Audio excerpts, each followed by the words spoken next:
the LaxFactor podcast. What is up, college lacrosse fans? You're watching episode 210 of the LaxFactor Lacrosse podcast. I am your host, Ted Hoost, and we have a big treat for you all today. Today, we are going to skip over the Division I games that were played yesterday because I'm going to put out a show Tuesday morning, a special show to recap the Division I games from Saturday and Sunday, meaning yesterday and today. I'm recording this Sunday morning. We're going to cover the Division III quarterfinals in today's episode because I can cover them all together. And then on Tuesday, we will recap the Division I quarterfinals as well as the Division II semis and everything like that. So before I get into it, as always, be sure to like and subscribe. If you're an audio listener, share the crap out of this with your friends, or you can go to LaxFactor.com. You can get swag and support us that way. We put all the videos up there so you can listen to the audio podcast and find out what we're doing with the video stuff at LaxFactor.com. Let us get into this, though. The first game that I want to talk about, this was the game that I was the most excited to see because, to me, Union's kind of been this season's Cinderella story. They had picked up some pretty impressive wins during the regular season. The big one that I actually watched the game was against Tufts on the road. Big stuff. But I thought the way they've played, based on some of the wins they had, that they had a legitimate shot to get themselves to the Division III Final Four. And boom. That proved to be true, but it did take a little bit of work to get there. Now, Gettysburg, they took a 9-7 lead with 5:26 left in the third off a Spencer Knife snipe. All-time great name. You know, one of the all-time great names in lacrosse, Spencer Knife. His defender kind of overextended out top. He just bowled past him and laced one past Union keeper Dan Donahue. Union would answer with a 3-goal run that gave them a 10-9 lead. The run capped by Kieran McGovern's man-up goal, dished by Keaton McCann with 14:41 remaining in the fourth quarter, just to start things off. They won the face, and then they end up scoring, just 19 seconds into the fourth quarter. Things would go back and forth from there. Both teams would score goals within the last minute and a half of the game. Gettysburg, they scored with 1:28 left to take the lead. Union would answer a touch over 30 seconds later to tie things back up with 56 seconds left in the game. And then we are going to sudden death overtime. It will be needed to settle this one. Not only was overtime necessary, but they played through 3 minutes and 51 seconds of the 4-minute overtime period before Kieran McGovern fed Keaton McCann just behind GLE. McCann went underneath his defender, dove above GLE, avoided the goal mouth, stuck the game winner for Union, and Union advances to the Final Four. Insane game, though, overall. This thing went back and forth. It was a great game. No monster runs, but a game of runs nonetheless. As you see, Gettysburg had the 5-2 lead here in the second. Union takes a 3-goal run to tie things back up. Gettysburg scores again. Union scores 2 more. Then Gettysburg does it. Then Union does it. So you see, it was a game of kind of mini runs that we saw overall. From a statistical perspective, things were pretty even. We see the shots are pretty even. Shots on cage, dead even at 23s. Saves, almost dead even. Union gets 1 more save in this game over Gettysburg. And that's, that proves critical here, and they win. Turnovers, very close. Everything in this game all around was close except for the faceoffs. As we get into looking at Union stats here, 2-man duo here. Sam Byrne kind of got roasted at the faceoff dot, only going 4 of 11, but Matthew Pallado, he goes 13 of 17. That gives Union slight edge in terms of the face-off battle. They end up winning the game. As we see the stats here, Keaton McCann, he goes 4 and 3 on the game overall, including the game-winning assist. Kieran McGovern gets the game-winning goal. He goes 3 and 1 on the day. Big day here. Caused turnovers, Matt Belush, 3 caused turnovers. Keaton McCann on the ride here with 2 caused turnovers. So big crap out of Union overall. Gettysburg, as we just ripped through, George Raymond, 2 and 2. Spencer Knife, 3 and 1. And that is the ball game. We come down to goalie stats here. Neither goalie above 50%, but both of them, did everything they could to keep their teams in it. But it ends up being Dan Donahue that gets the W for Union, and Union will advance to the Final Four. This was the one, like I said, I'm an upstate New York guy, so I try to follow the upstate New York teams. Even though I don't always talk about them on the podcast, I try to follow them and know what's going on. So I've been kind of watching Union all season, hoping that this is what they ended up doing, getting themselves into the Final Four, and they did. So that is pretty dope. Now we will move on from there. Next game we're going to talk about here, York against Christopher Newport. Another insane game. The reason I talked about these two games first, even though they don't include the biggest names in D3, was because they were just the better of the 4 games overall this weekend. So in this one here, we're going to jump ahead to the start of the third quarter. York scored off the second half's opening faceoff, a long pole goal by Ethan Green, his 15th point of the season, which is pretty damn impressive for a long pole. That gave York a 6-2 lead. And then from there, CNU would go on a 4-goal run capped by Miles Collins that tied thing up at 6s. This goal started in the defensive end, a beautiful save by Zach Hanway, off stick side, low. He had to go down to get it, made the stop, got the outlet upfield, and Collins stuck it and paid for it. In fact, the highlight, we don't even see the ball go in. We just see Collins get stuck after he takes the shot and then he celebrates. But beautiful transition play anyway that started in the cage with Hanway. Things would go back and forth from there. Christopher Newport, they'd get their first lead of the game with 6:10 remaining, a man-up goal by Alex Brendis, and York would tie things back up very quickly thanks to a Will Harnick strike, and that set up OT. Now, in overtime, CNU, they had a bunch of opportunities to win the game, but Jack Michael in cage for York. He stood tall in net. Some failed clears gave Christopher Newport a few more opportunities than what York would have liked to have had them have, especially that late in an overtime period or whatnot. But, it's going to happen here. And Matt Michael answered the call here, made a couple of big stops. Now, it was the long pull Ryan Kennedy. Ryan Kennedy in overtime picked a pass off. It was right after a failed clear when Christopher Newport had the ball and they were going to get yet another possession here in overtime. Ryan Kennedy says, nope, I'm going to pick this off at the top of the box. He books it upfield, gets a successful clear, puts the ball in his offense's hands, and then that turned into kind of a slow break. I'd call it almost a really slow break as Kennedy passed the ball off to the attack, and then they wait for the mids to come down. But that tic-tac-toe, we get a little bit of a tic-tac-toe play once they move the ball again on that offensive side. The ball gets banged to the middle, ball goes down the right side to X, back up to the crease, and the sudden death winner comes from Jacob Wilhelm, an easy 6 or 7 yard shot from the mid-crease area, and that was fed by Will Harnick, and York wins, and they advance their asses to the Final Four. All big stuff here. If we look at the individual stats here for York, spread out kind of all the way down here. Not a high-scoring game, very defensive-oriented game. Jacob Wilhelm, he ends up with the game winner, right? Was that what it was? Yep, Wilhelm gets the game winner, a goal and 2 helpers in this one. Jared Maringer, he goes 3 goals. Ben Mayer, 2 goals. Will Harnick, 1-1, including the game-winning assist. So that was all big stuff. But we look here at Kennedy. Where is Ken? Oh, I'm looking at the wrong stat there. Kennedy, Ryan Kennedy, the pole, had himself a day. 4 caused turnovers,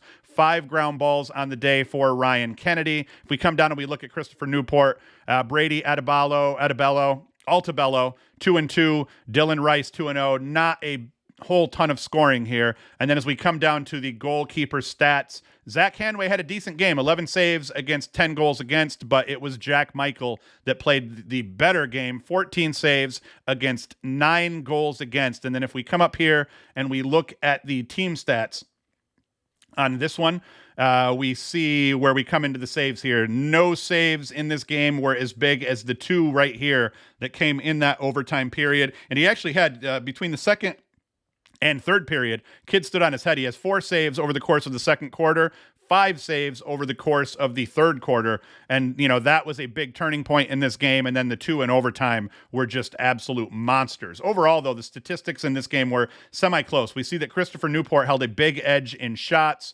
but York was more efficient in the shots. It was 38-28 in just shots. And then shots on cage, Christopher Newport only held an advantage 23-21. So despite the fact they got more looks, York was a little bit more efficient, and that proved pretty pivotal for them as well. But York advances to the Final Four in the men's Division III tournament, and we're going to move on from that one.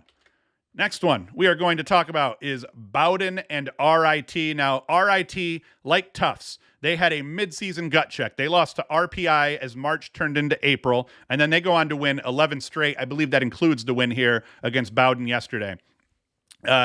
This game against Bowdoin, it was only close for the first quarter overall. Bowdoin actually toyed with an early 3-1 lead prior to allowing RIT to tie things up at threes. And then it was RIT 6-5 to end the first quarter. But that sixth goal started the first of two separate 7-goal runs that ended up putting Bowdoin away. So as we kind of look at the box score here, we're going to see, hey, 6-5, pretty close. Joe Camp scores that goal, assisted by Spencer Bell, to make the score 6-5 in favor of RIT. That spearheaded that 7-goal run, as we see down here, that was capped by Ryan Barnable. All of a sudden, it's 12-5 RIT, and at the half, it's 13-6 RIT. So even though the score at the end was, 6-goal spread, by the end of this game, it wasn't really that close. Then RIT starts the second half, goes in the third quarter here and extends that run. 1, 2, 3. Okay, so that was a 6-goal run here. The second run was. It wasn't 2 goals, 2 runs of 7. It was a run of 7 and then a run of 6 goals here overall. Quinn Commandant, he caps that 6-goal run at the beginning of the fourth quarter. 18-6 was the score at that point. And then, Bowdoin ends up getting a few goals here and there. But for the most part, that was all she wrote. Now, the stats on this one didn't look all that gross. Shots were pretty similar over here. Bowdoin actually had more shots on cage than RIT did. The big stat in this game, RIT ends up getting 19 saves compared to Bowdoin's 9. That was big. Turnovers, RIT actually had more, but they kind of run and gun a little bit, play fast and loose. Ground balls, very similar here. Faceoffs, Bowdoin actually held the edge overall. So as we come into the stats here, it's Drew Hutchinson. He picks up 14 saves against 6 goals against, and then Will Starrett, he comes in relief, comes up with 5 saves against 8 goals against. So Drew Hutchinson, in the end, most likely should get the game ball for the, because of the way this game went. Robert Hobbs had a rough day in cage for Bowdoin. And let's see here. If we look at points, Quinn Commandant, he goes 4-1. Luke Pilcher, 3-0. John Mosral, 2-1. They just filled it up all the way down the roster. When you score 20 goals and you're blowing someone out, a bunch of guys are going to get some opportunities. Faceoff dot, Jimmy Spillane, he goes 13-21. Overall, the faceoffs, it wasn't total domination by any means for RIT. But if we come up here and we look at the team stats and we look at the faceoffs here, you'll see it was pretty close throughout most of the game. RIT had the edge at the half, 12-9 in terms of face-off wins, but it never got too bad. And then Bowdoin kind of rolled through the fourth quarter, just winning 9 of the last 12 face-offs. But it didn't matter. RIT wins. They too now advance to the Final Four. And the last game that we're going to talk about today is going to be Salisbury and Tufts. Now, I actually figured Salisbury was going to end up winning this game. They had rolled. They had lost to, let's see here. Tufts had a gut check early in the season, and they responded in a big way. Just like a lot of these big teams, they end up losing that one game in the middle of the season that ends up kind of changing the season. Tufts, just like RIT, they end up losing. In Tufts' case, they lost to Union 17-12 at home on March 29th. Then they lost to Middlebury 21-14. And then since those two losses, back-to-back losses, Tufts has gone on a 13-game winning streak, including this game here against Salisbury, I believe. Salisbury, they lose to Christopher Newport in mid-April, and then they went on to win out en route to like a 20-1 regular season, something crazy. In regular season, it may have been more like 18-1, but they also went out. So this battle of the D3 heavyweights, it played out more like Tyson Douglas, Mike Tyson versus Buster Douglas. Lots of hype, even some excitement early, but by the end of the game, not so much. Tufts led 10-6 at the half, and the Seagulls were able to get back to within 2 goals at one point, 11-9 at some point in the third. But then Tufts kept things rolling overall, 17-10 win to cap this out. Now, their box score sucks, so I ended up having to use Inside Lacrosse crap here. Mac Burdahl, he ends up going 4-4 on the day off 13 shots. Not bad.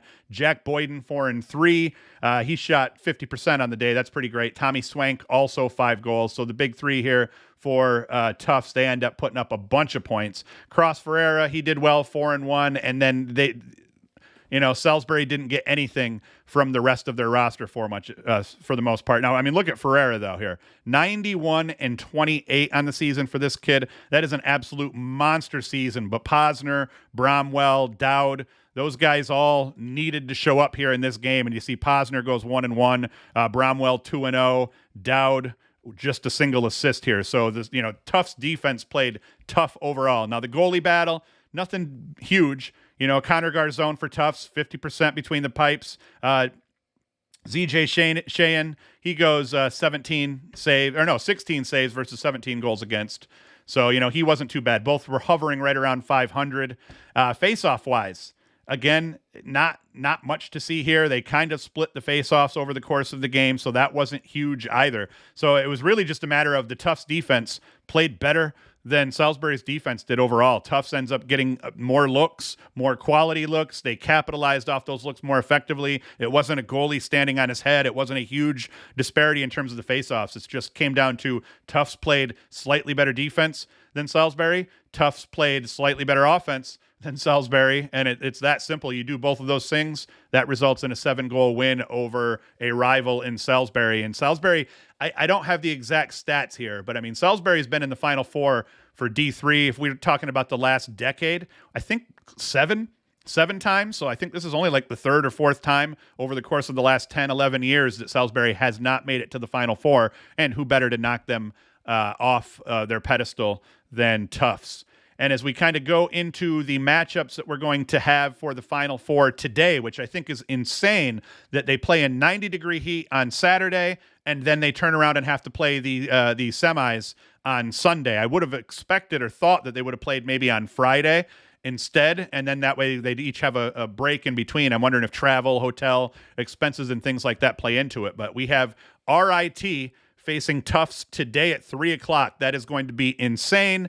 And then we have York and Union facing off as well at 3 o'clock, which once again, I bashed Division II for doing this, and now D3 is going to do it where I'm going to have 2 screens up and pay attention to 2 games at the same time so that I can watch both of these. But that's what we have. I almost would say that, listen, York and Union got the better deal here. I guess they kind of pulled upsets, so that's why that bracket doesn't look quite as good on that side of it. But we could end up, hopefully, with an all-New York finals if we can get Union to pull it out against York and we can get RIT to pull it out against Tufts. We have a New York versus New York battle for the finals here, and RIT did beat Union 14-13 in the regular season. So I'm not going to go through and prognosticate on what'll happen if in that game if we get there. Let's wait to see what happens today, and then that's kind of how we'll roll. Now, what's on the slate for today and why I'm not talking about the D1 games is because we still got Cornell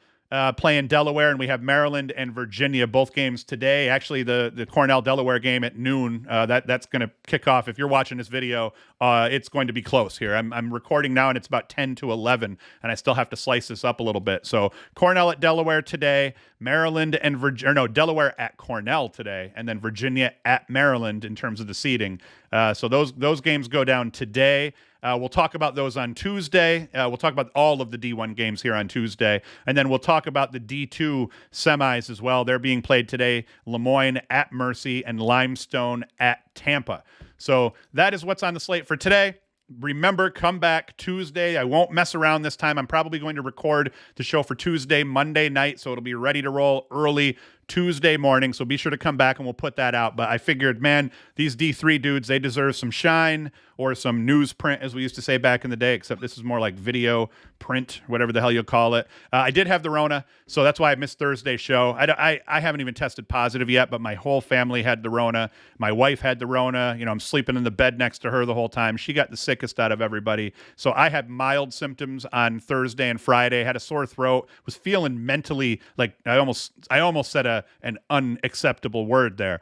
I was feeling completely and utterly stupid on Thursday, and when I woke up in the morning, I had a sore throat. I was just like, you know what? I'm not going to do this. I'm not going to be able to keep my crap together enough in terms of sounding halfway intelligent to even put a show out that was worth it. So I decided to skip it, do today's show. I'm feeling much better here. So D3, you guys get your shine. We'll cover the semis here. Maybe we may have a huge show come Tuesday because I should probably cover the D3 semis that are being played today as well in it. But I'll try to make sure I touch on every game that's being played today in Tuesday's show. So be sure to come back. So just a quick show today, everybody. I wanted to make sure we kind of gave the D3 guys the credit they deserved. And there was a couple of incredible games here to be had as well here between the Union win over Gettysburg and the York win over Christopher Newport. So that's it. Come back Tuesday morning. We will have all of the games that are being played today across D1, D2, D3. All of them will get covered in Tuesday's show, and then we'll come back again for next weekend and do this all over again, Memorial Day weekend. So that's it. As always, thank you for watching. Thank you for listening. Be sure to subscribe, share the show with your homies, all that good crap, and Hoost is out.